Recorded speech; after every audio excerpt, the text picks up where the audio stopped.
Right, good afternoon, ladies and gentlemen. We're back. This is a blind man's podcast, and I am a blind man, and I'm all huffed and puffed out. I've been busy this morning, but I've got another one coming to you today, and a massive shout out to my sponsors today is LukLuk Productions. They are the largest media company in the UK. One of them, they've worked with people such as BBC, ITV, Sky, and of course me, Blind Man B. So today's going to be a interesting podcast. It's got a little bit of a twist to it, a little bit of good and a little bit of dark, and how you can come out of it. And the perfect podcast for this is Mandi Lee. Good afternoon. Hi Richard, you alright, Down? Yes, I'm good. So, the coincidental thing is this time last year, you were on Coast Radio telling the same story. I was? Isn't that weird? It is. Oh, and the thing is, though, on the podcast, I start from the beginning. So, when we don't know who people could be, or my viewers don't know who people could be, we like to start from scratch. So, this will be from where you were born, where you were brought up, and what your childhood was like, if you don't I've mind. been trying to keep that a secret. Oh, lad. 2 seconds, Richard. I can't tell you probably to give us 2 seconds. No worries. There, that's cool. Sorry. Is that better? Yeah. Spot on. That's very good. Technology, yeah.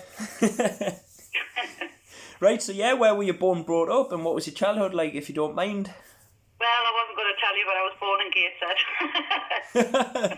It has to happen to some of us. I was born in Gateshead. Apparently, up until I was 2 years old, I lived in Wardley. Great start. Apparently, on my birth certificate, I was born in Loveless Gardens. Wow. Wow. I don't know what to say about that. So yeah, that should have been a warning. So I really shouldn't have that, and the initials being AA. Wow. But yeah, I was born in Wardley till I was 2. To my knowledge, though, I grew up in Stakeford with a stepdad, a brother and sister, and a mum. Slight improvement. Until I was 11, I found out that my stepdad wasn't really my dad, that I had a biological dad. So my mum left my stepdad and took me with her and got back with my original biological father, who I'm very close to now. And yeah, we moved back over to Gateshead from Northumberland when I was 11. So it was kind of leave friends, leave schools, leave brother and sister, and start again. So, and we went to Bensham, so it was quite interesting. It is an interesting place.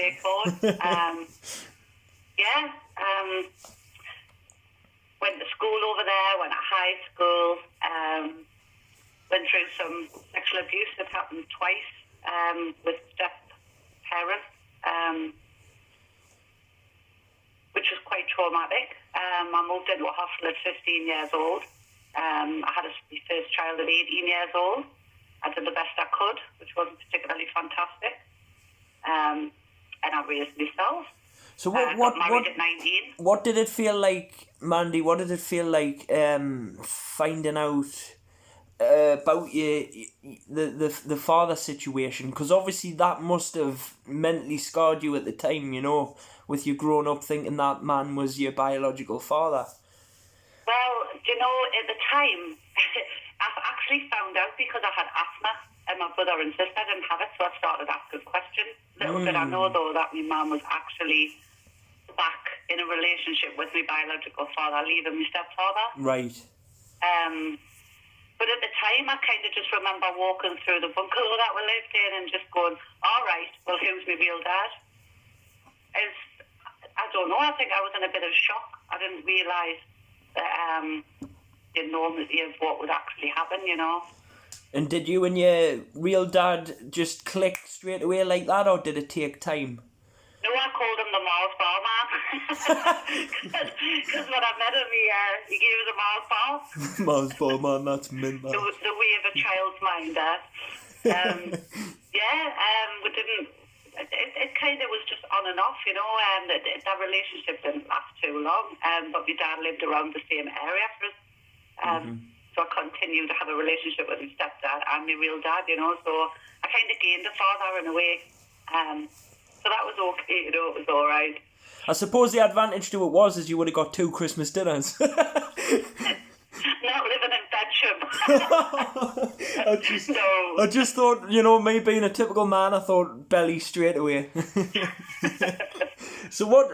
You mentioned you had that you felt pregnant and had a child at 18. Now, was that 17 I was when I felt pregnant, 18 when I had my son, yeah. So was that a successful relationship, or was it just one of them ones where you think, oh no, I'm on my own?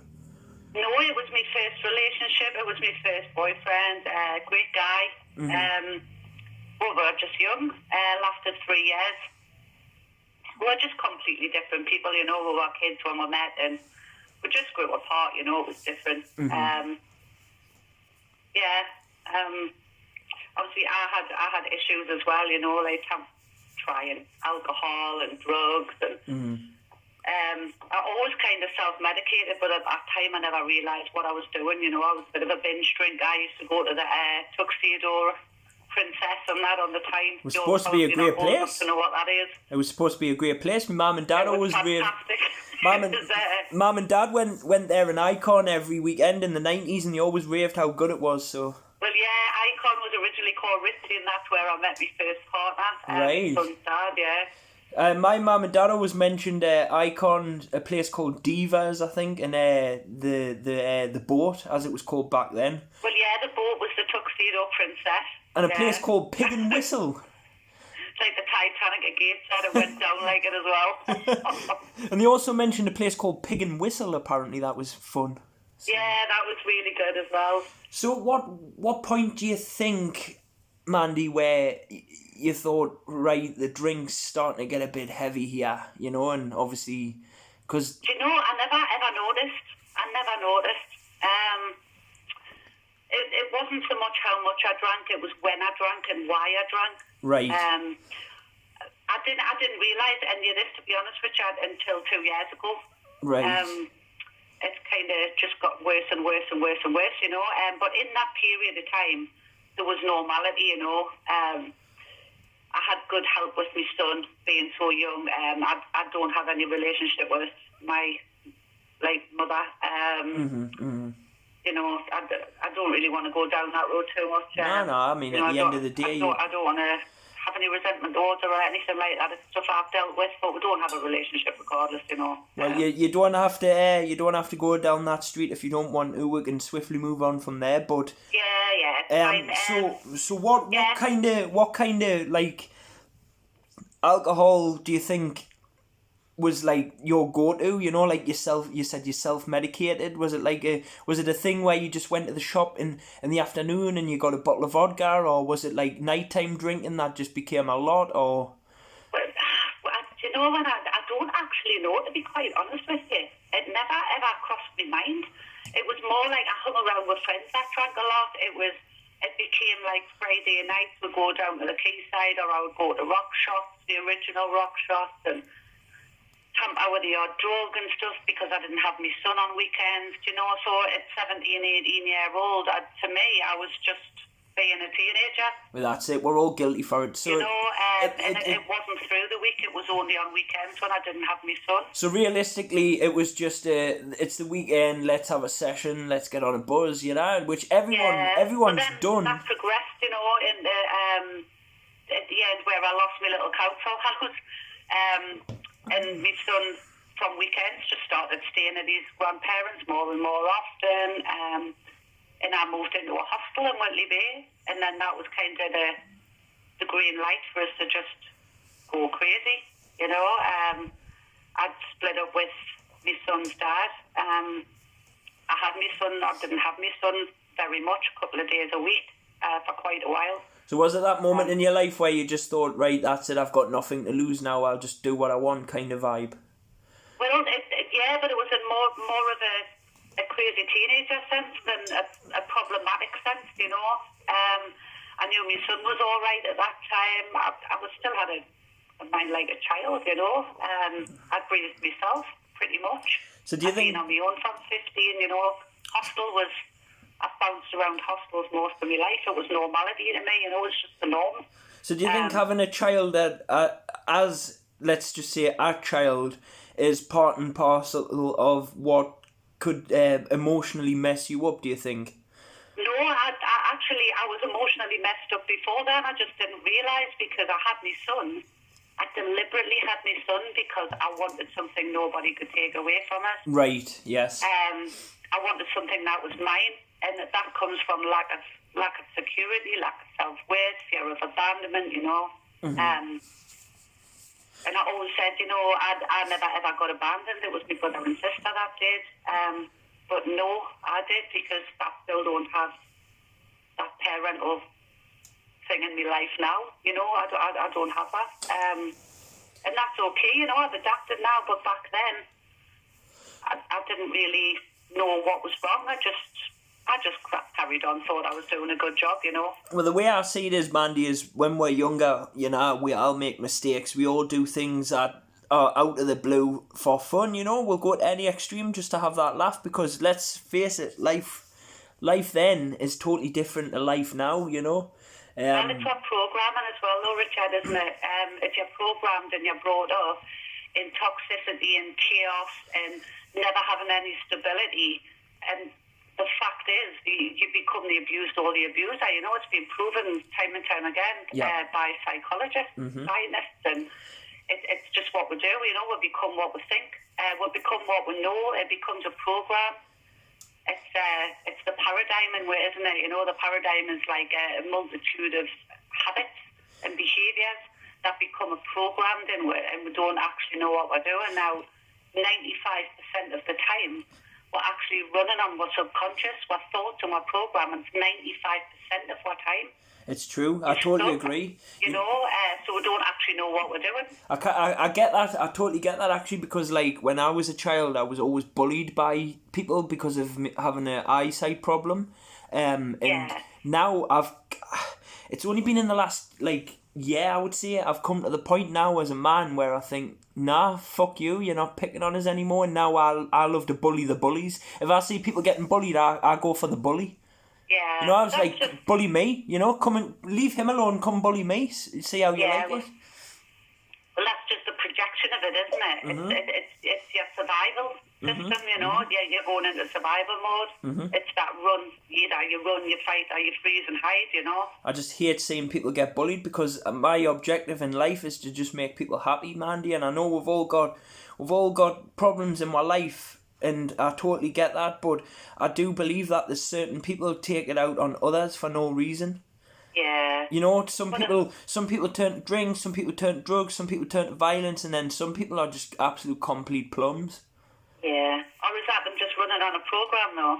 Well, it could be. Without judging other people, you kind of have to take it upon yourself to think, well, why are they doing that? Yeah, because the bully could be getting bullied at home, you know. Exactly. You know, that's where judging people comes in, isn't it? It's really difficult to not judge if something so personal to you.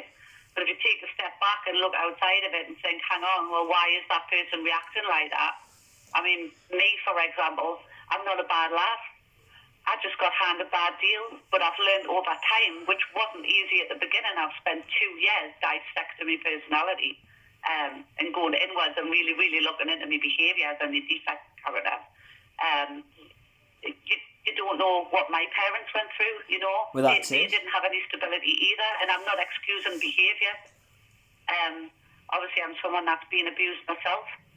And you know what you we say, right? You say, I'm not a bad lass. The way I see it is anybody that gets into an addiction bad, because maybe we're just doing... Like, my excuse was that I did it because when I was a kid, I had no friends and I got bullied. So when I went to drugs, it made us feel confident and like I had friends and I could talk to people about whatever I wanted, you know? Well, yeah, it's the self-medication, isn't it? With me, it was vodka, you know, was my main drink at the end, because nothing else got us to that numb state quick enough where I just wanted to pass out. I never ever realised that my past And I mean, it is traumatic. There's no two ways about it. I had a look at it, and it started with rehab, you know. And when I went into rehab, I didn't even know I was an addict.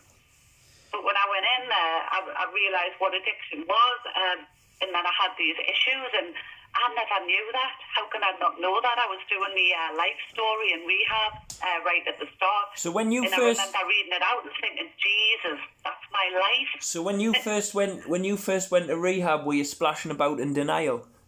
I was homeless. I'd had a psychotic breakdown. I'd come out to St. George's. I'd lost my kids, my home, my job, my sanity. I lost everything. And obviously, when you lost everything, that was the time when you thought, right, however, Mandy, you know, wake up, let's You know, Richard, I don't know how it happened. I believe that it was some sort of higher power now, because the state I was in, once I'd lost everything, I mean, I'd been diagnosed in the mental hospital for having emotionally unstable personality disorder. I used to be borderline personality disorder, and that is through trauma, you know. I didn't even know. I didn't know that I was emotionally unstable until I become so emotionally unstable. I ended up with nothing, you know. So are you telling me that, like, you think it was maybe like God that gave you a kick up the backside? I'm not saying maybe. I'm saying definitely it was. I'm really spiritual now. Not religious, but I'm spiritual. Well, I'm a follower in God. I would not. I'm not ashamed to admit it in front of any man, woman, or child. I love I God. know for a fact. My belief is that God has deliberately. I knew I was going to go through all of that. I believe I'm a spiritual being in a human body, having a human experience. Maybe God came to you because you danced with the devil too many times. And you have to, you know, you cannot become the phoenix rising without burning. You've got to. I mean, God says it somewhere in the book. He says, "I won't walk you to what I can't walk you through." Exactly. So obviously, how can I help others and genuinely do these interviews and promote personal development and advocate recovery unless I totally understand what people are going through? Exactly. It's something to just say to someone, "Oh yeah, I know," but I do know. And the other good side is twice. I've been through sexual abuse, emotional abuse, physical abuse. I've been in a mental hospital. I've been homeless. I've grown up in hospitals, and this is not. I'm not saying this to gain any remorse or anything from people. You know, to come across like a victim. Because what I was going to say to you is you've got to be able to talk about these things if you want to help other people. Because if you open up, then they'll open up. Well, this is exactly why I'm doing this, Richard, because the state I ended up in, I didn't even know until I was 43 years old what was wrong with it. Wow. I thought my whole past was just okay because I deflect with humour. I make jokes. I used to laugh things off, and I thought that was me dealing with everything. Well, really, what I was doing was suppressing emotion, and suppressed emotion becomes depression. Yes, and then depression becomes... it's the opposite of being at ease. It's being a disease, dis-ease, which obviously addiction is a disease. And a lot of people don't understand that when you're depressed, you drink, but drink is a depressant. Well, it's a drug. It is. And it's one of the worst. Yeah, you're right. It is a depressant, you know. We drink to... I drank personally because I didn't want to think. I couldn't deal with reality, and it's all in my thought processes, you know. And you've got to think, you know, if thoughts can make you sick, is it possible that they can make you well? Yes, it can, because I'm proof of that. So are you all about this? What makes you bad makes you better is a load of bollocks then? Yeah, I believe me too. Change is really, really hard because we cling to the emotions that we're used to, like fear, anger, feeling less than, isolation, control. And I think it's very difficult to become aware of your thought processes, but when you are aware of your thought processes and you're aware that you're in survival and you're focusing on problems, which make you feel separate and isolated, bad thoughts lead to more bad thoughts, lead to more bad thoughts. That's why we're getting that spin cycle where we just can't stop, and it just, where I ended up, becomes so bad, it become hell. And I was lucky because I had that moment of clarity where I mean, I was in Marlow Lodge in Blythe. I don't know if you've heard of it. The 17 other addicts, you know, and they call us Marlow's Miracle because there's not many people get out of there, you know, and become well. I don't know how that happened. Well, I genuinely believed you were dragged from hell. The force of God, you know. God to me is the universe. That's what I was going to say. You know.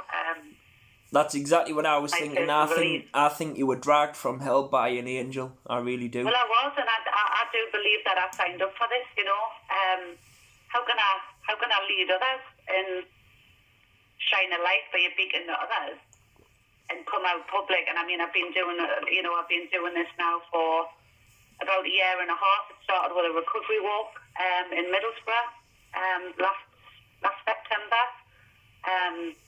Where I got up and picked my guitar up, you know, and I hadn't picked my guitar up for years. And I wrote a song in rehab, and I played it at a graduation called Lost and Found, and that's kind of where it started. And someone said, why when you can do that, are you not doing it? And the answer was, I don't know. So have you always been into music, or did that just come about? No, I've been playing guitar for 11 years, but just basic guitar as a hobby, you know. Did the odd festival, did the odd buskers, ran buskers with an ex-partner of mine, were Joette. And I just, you know, the drink took over. It just got to the point where it was 24/7, you know. You've got quite a... The depression got worse. I ended up on antipsychotics. I had a breakdown. It's escalated, you know. You've got quite a similar story to one of my best friends. He went through all the same things, and he was doing kickboxing with me, and obviously he let the drink and the drugs get the better of him, and it took him away from getting his black belt. I got my black belt, but then after that I fell and joined him. So it was like, it was strange, but I was just a teenager as well. But I think, and then he ended up homeless as well, and he was telling me some stories about when he was homeless. He says it's absolutely horrendous. Well, it's in one of my songs, you know. It's called Addiction to Divine. You'll have to look it up. It's all on my pages and stuff, or on the website. And that was actually, the video was shot in lockdown. When we first went into lockdown. So I just had my supportable friend literally recorded on his phone, and we recorded it out the back of the hostel where I was living. And on the video I'm going through the bin, and the bin is full to the brim of full bottles and empty bottles of drink. So because that's where we used to stash it. I was just because it was a dry house. So to make that video and act drunk and be driving through the bin, that was actually my life, was really surreal, you know. So the first half of the video was shot there, the second half was shot on the beach. I was meditating in the water and stuff, just to show the contrast, you know, and the difference in there. I think that's really good. I like that. By changing your personality, you know, but it's... You'll have to you'll have to send me a link to that. You'll have to send me a link to that song. I lost you for a second there. Are you still there? Yeah, I can hear you. Yeah, I'm just saying you'll have to send me a link to that song because it sounds good. I like the concept of the video. You know, being a musician myself, I like the... Yeah, it's all on my website, www.akmandilee.com. I'll send you a link. I'm on Facebook, Instagram, and YouTube, everything really. But yeah, it's, one of the lyrics in it is, I was grouping up on dumper runs. I didn't care what I'd become. And I actually bumped into some people that I was living with not long ago. They had that unusual envelope, and they were showing us their dumps. Oh man. Dead proud, you know, and I'm like, oh, my life, like this was actually my life, you know, and it just shows you where addiction can take you, where trauma can take you, you know.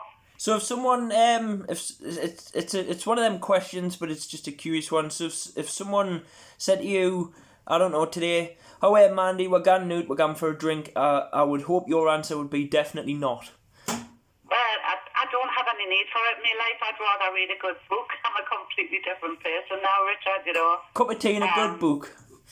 I've spent 2 years in a couple of weeks. I'll be 2 years clean, you know, and I don't class myself as in recovery now. I class myself as on a mission of personal development. I aim and strive to be a better person than I was yesterday every single day, you know.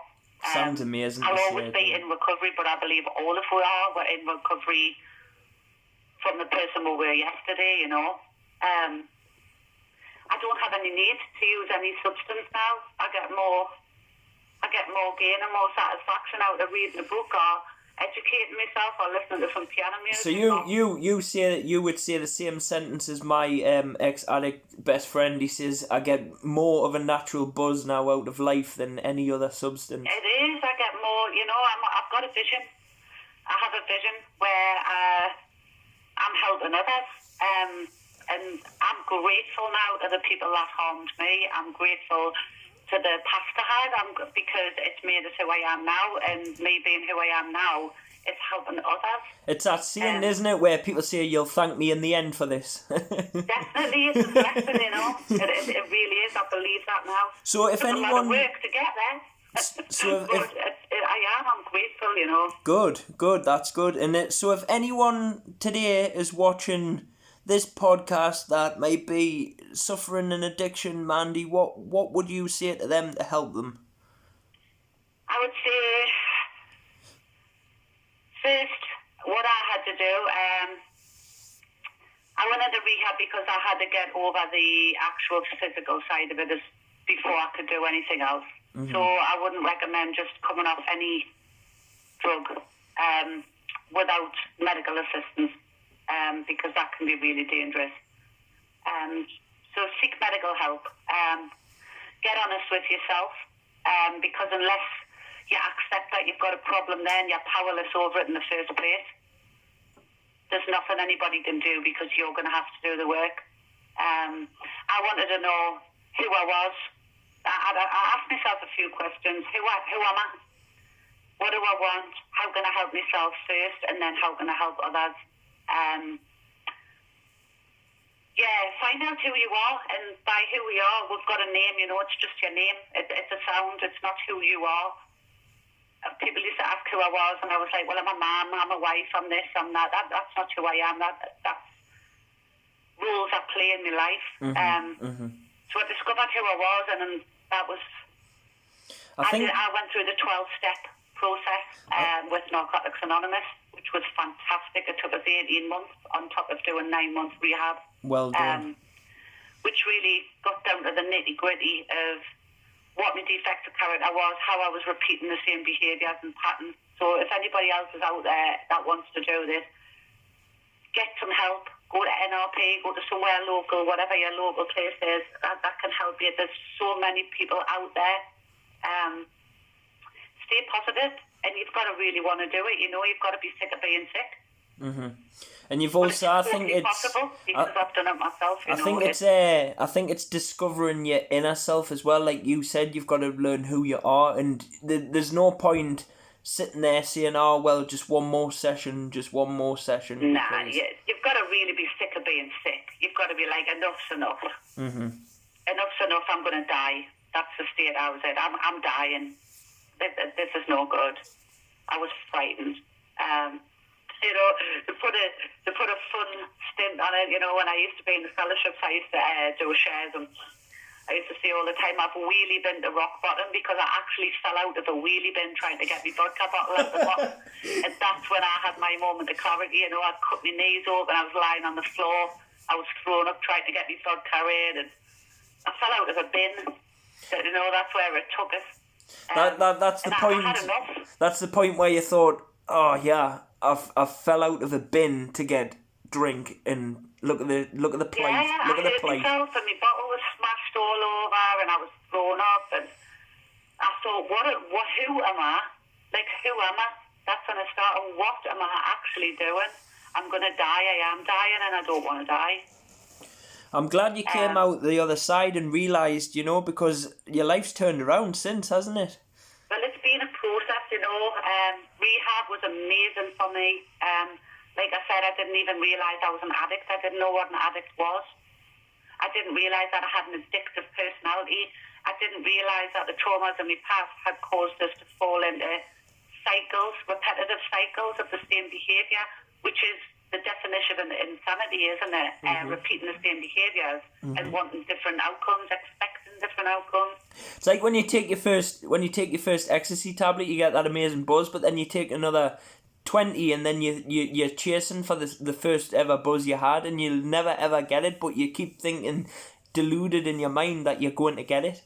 But because we're humans and we always strive for the next best thing, we're never ever settled. We're creators, we're supposed to be creating constantly and eager to better ourselves. I've always said that more than half of the human race of one nature is greed, I think that can be the negative side of it, but I think on the positive side of it, it's a desire, isn't it? It's a desire to better ourselves. Mm-hmm. I would agree. That is a greed, that is a greed. But you could also say greed's like defects of character, like... I would think maybe like gluttony as an example as such, like, say for example, I've got a nice car outside, but I want a better one, and then you get the better one and you think, I don't like this car, I want an even better one, and it's like, that's the kind of gluttony like mentality that a lot of us humans have, unfortunately. And then you've got the other side where, like, you say, right, well, I live in this 2-bedroom council house. What more do I need? I've got a roof over my head. I'm warm. I've got clothes on my back. I'm fed. Well, that's one of the things I still do that I learned through recovery, and I find it really beneficial. And I would suggest to anybody wanting to get well to do that. Pick up a pen on a morning and write a list of 10 things you're grateful for. Mm-hmm. And start it with, today I'm so grateful and happy that I am whatever, Gratitude goes a long way. I always feel another good one as well, Mandy, is to look in the mirror and compliment yourself. It's not being vain. Telling yourself that you're a good person and that you're looking good today is not vain. You've got to learn to love yourself before others can love you back. Well, if you don't love yourself, and I mean, you hear it all the time, don't you? The stereotypical, if you don't love yourself, no one else will. But it's so true. You have to spend time on your own, and you have to really dissect who you are. Mm-hmm. Who am I? What do I want? How can I better myself? How can I change? What do I know about myself? What do I not know about myself? That's more important. And what defines me? And I realised that my past doesn't define me. My problem was I was just too soft. I was a soft lad, and I let people push and poke and pull me about like a puppet. Well, it's normal. It's people pleasing. One of the first things I had to learn when I went into recovery was how to say no to people. I was the same. Say no. Same. I was getting me tobacco stolen off it. They were taking me money, and I was giving it. I was sharing with people, but I was never getting it back. No, I was exactly the same. I mean, for a long time, I just let people push and poke and pull and control me, and I knew they were doing it, but I let them do it because I thought, well, I'm getting attention, I've got a friend here, I've got this and that, and then when you wake up and you realise the kind of narcissistic behaviour, you think, no more, I'm not having it, no more, I'm not. Well, it's the people pleaser in words, isn't it? I didn't even know these things existed until I went into treatment, and I started working on myself. I mean, it took us 18 months to get through this 12-step program, and it was the most beneficial thing I've ever done, to be honest. The only reason I've kind of not around the fellowship at the minute, I've got a lot of friends in there, and I'm utmost respect for it. I would recommend anybody does it. One of the best things I've done. But for me now, other than doing things like this and sharing my story to help others, I'm more in love with my future self in the present moment than I am the story of my past now. I'm not that same person, Do you know what I say on this podcast, Mandy? I say anybody out there that's watching, right, and thinks for 1 second that they can ruin your future because they ruined your past, need to realise their future. Now, I want to say this, right? The devil and his minions remind us of our past, but we remind the devil of his future. That's interesting. I've never heard it put like that. Right? Because they can ruin your future, right, by reminding you of your past. But if you think about it, the devil is never going to have a good future because he's not going to heaven. We've got a chance to have a good future, right? So then people who follow that, you just remind them. Just remind them. That's all I'm saying. But people can only ruin your life if you allow them to. Exactly. So just don't allow them. It's all the case of elimination. Just have enough respect for yourself and love that you wouldn't let anybody harm you in any shape or form, emotionally, physically, mentally. You know, you've got boundaries, isn't it? Mm-hmm. It's people are laugh listening to me talk like this, you know, that know it's from rehab, because they used to shout boundaries at us about 20 times a day because I didn't have a clue what they were. Because there's only so much one person can take before you snap or you learn, you know. So rehab, what was that like then? What was the good sides and the downsides? And well, when I first walked in, I thought they were a bunch of strange weirdos because they were all chanting the Serenity Prayer, and then it was like, oh, we do Sing-a-Song Friday with the staff, and all stand in a circle holding hands and that, and I'm like, what is going on here? What is actually going on here? What a bunch of weirdos. But then when I actually sat for the first week, I discovered, I knew I was an alcoholic. I knew I had a problem with alcohol, but I didn't realise I was an addict. I didn't realise I had an addiction problem to just anything I do. Anything I do, like now I'm addicted to knowledge, which is a good thing. But, I like that. you know, when I start doing something, I can't stop. I become obsessed with things.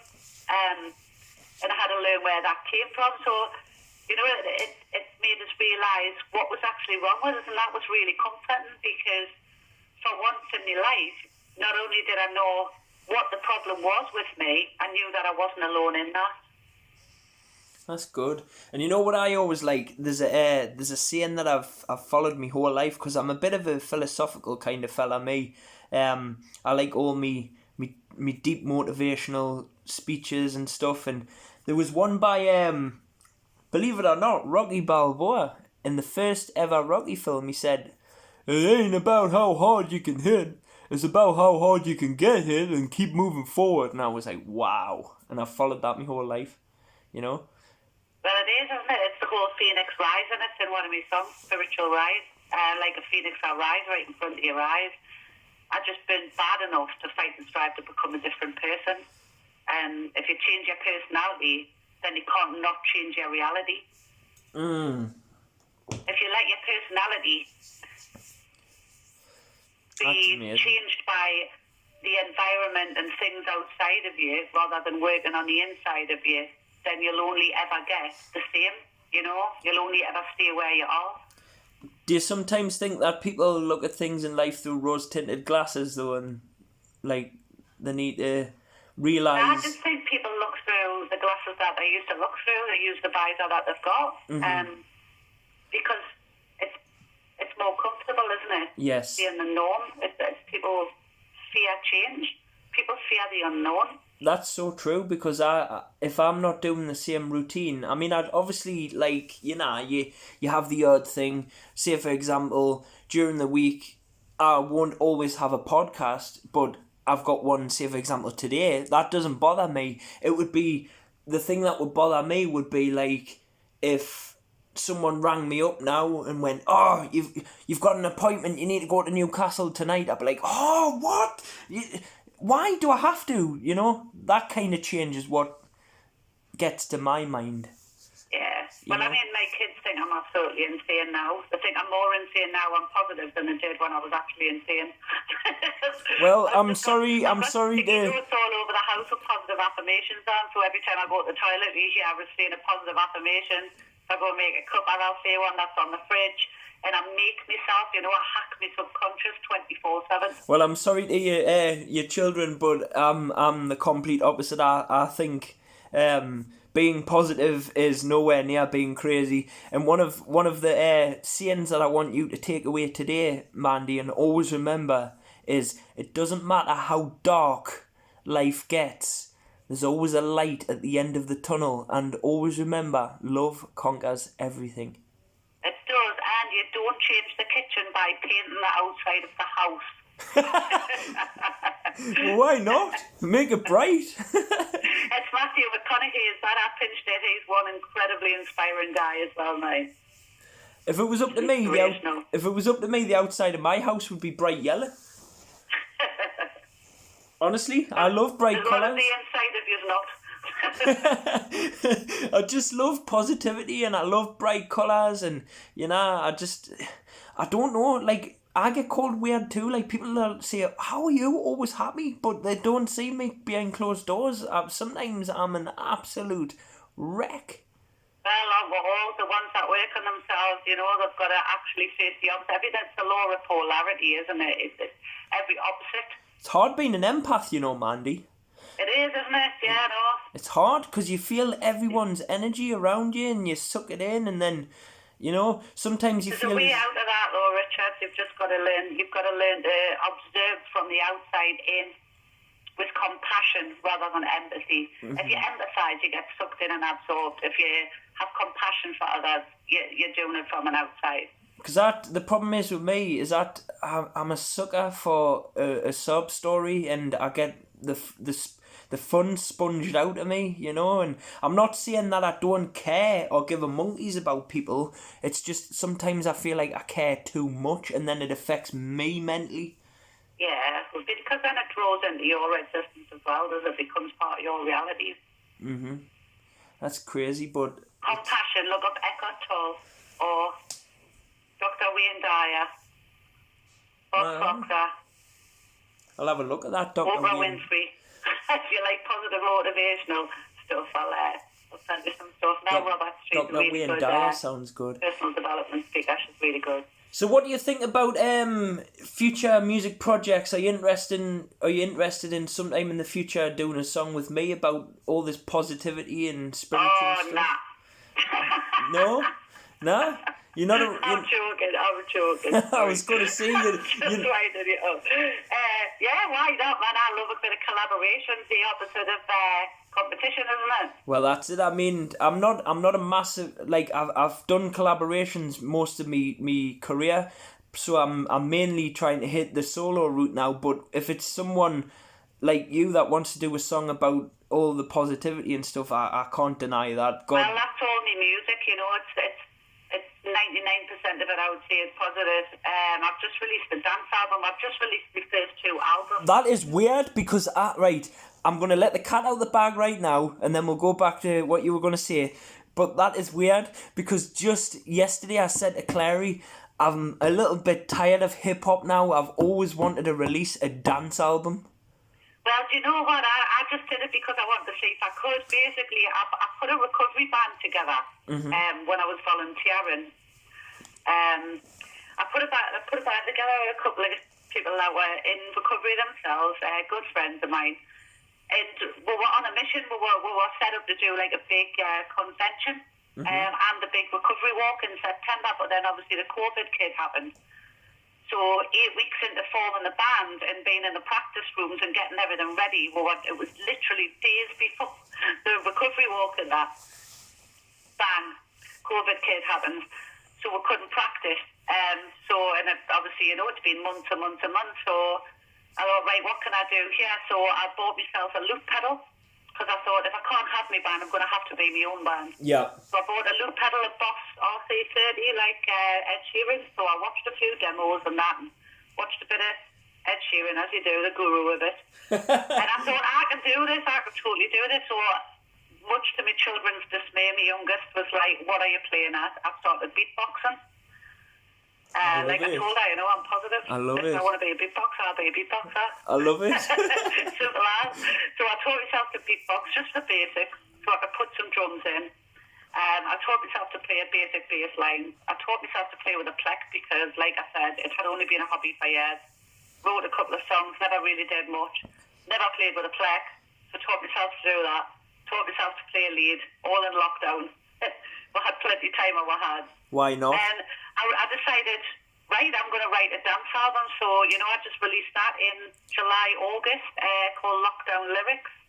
Amazing. And a great collaboration with PSI Music Productions, with Paul Simmons, who's fantastic. Do you not think dance just comes natural to us northeast people? Like, America's got hip hop, London's got grime. We've got, admit it, Mandy, we're the king and queens. We are royalty of rave. Well, I mean, I went on the boat.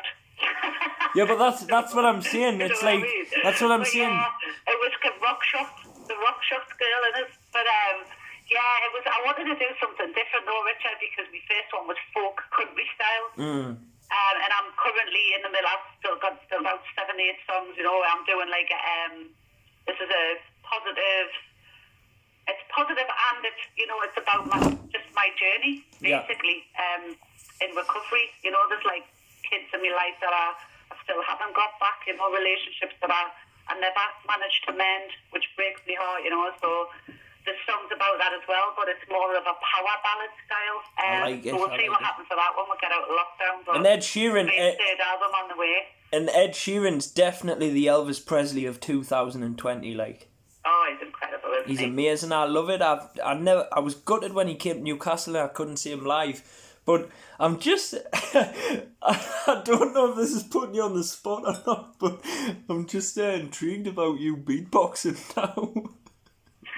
Well, get on one of my websites and have a look. I decided, you know who Ben Howard is? Yes. Well, he's one of my idols as well. And one of my favourite songs years ago was Depth Over Distance, where he plays the guitar, percussion guitarism. So he plays it like a piano and a drum. So I thought, I'm going to do that. So just a couple of weeks ago, I did that.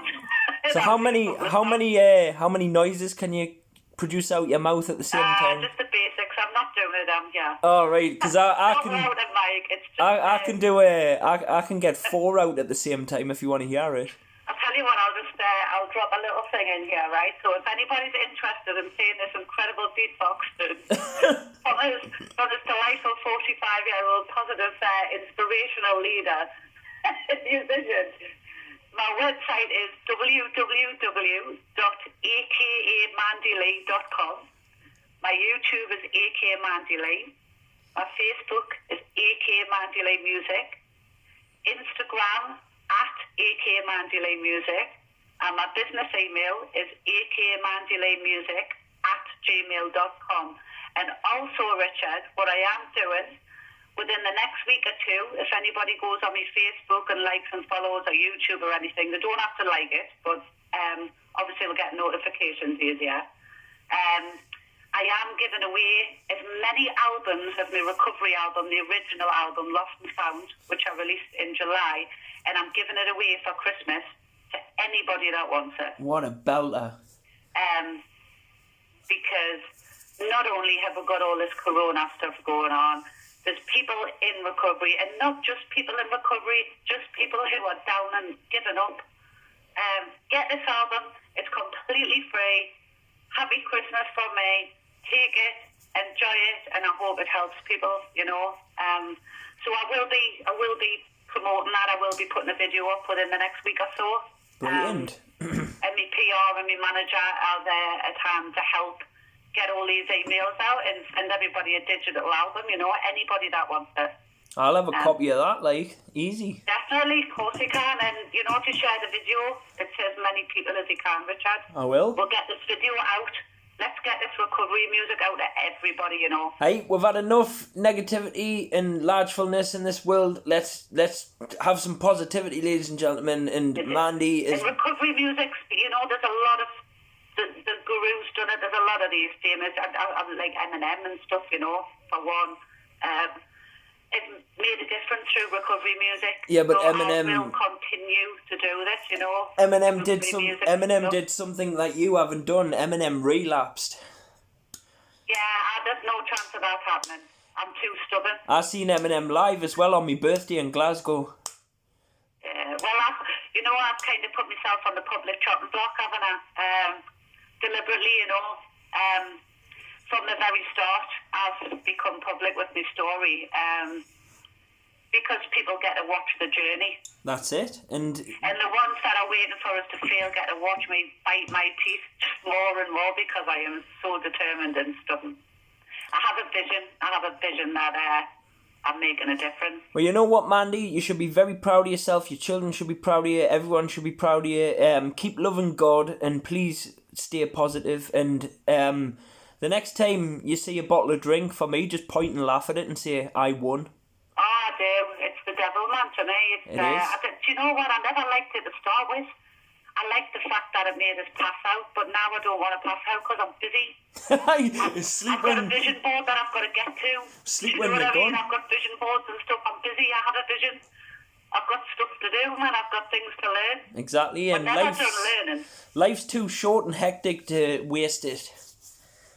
It's too short. Time doesn't exist, but that's another story. Well, that's another podcast. That's another podcast.